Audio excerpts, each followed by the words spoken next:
Hi, my name is Uma, and today's video is about using Newton's second law to predict the mass of a black hole.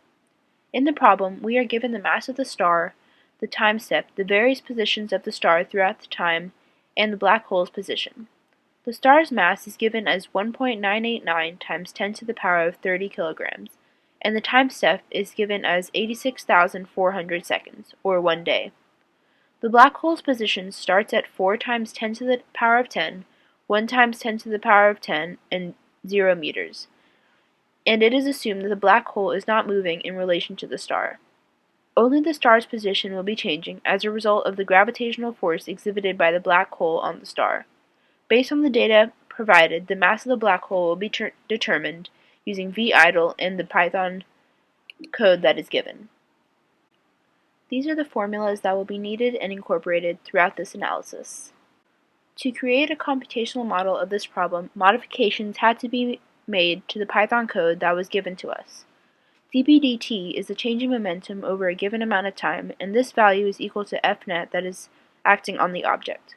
The parallel components for the Fnet and dp/dt were calculated by first calculating p hat, which is used to determine the direction of these values.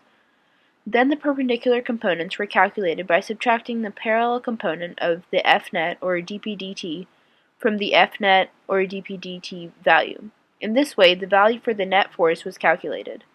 After doing this, the mass of the black hole could be determined. Using the formula, F is equal to negative g times the mass of the star times the mass of the black hole divided by the magnitude of r squared, the mass of the black hole was determined. R, in this case, is the distance between the position of the star and the position of the black hole, or the position of the star minus the position of the black hole. The computational model for this code can be seen above. The mass of the black hole was determined to be 2.985 times 10 to the 31 kilograms. What does it mean question is, how are the Fnet perpendicular, Fnet parallel, and the Fnet different from dp/dt perpendicular, dp/dt parallel, and dp/dt? In terms of the numerical values, Fnet and its components and dp/dt and its components are the same. However, in terms of the forces they have on the object, they differ quite drastically. The dp/dt is related to the change in velocity over a given period of time, which is the change in momentum, while Fnet relates to the forces that are acting on the object. The perpendicular components of both the Fnet and dp/dt relate to the change in the object's motion and are causing the object to turn or change directions. However, the parallel components are involved in the object's change in speed.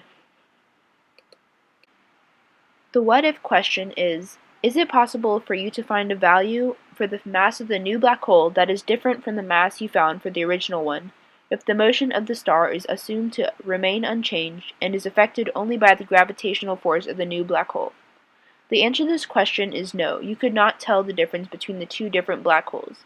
This is because throughout both analyses, the only force that is accounted for is the gravitational force from the black hole that is causing the star to change positions. However, since the positions of the star are not different from the original data, it can be predicted that a new value for the mass of the new black hole cannot be determined.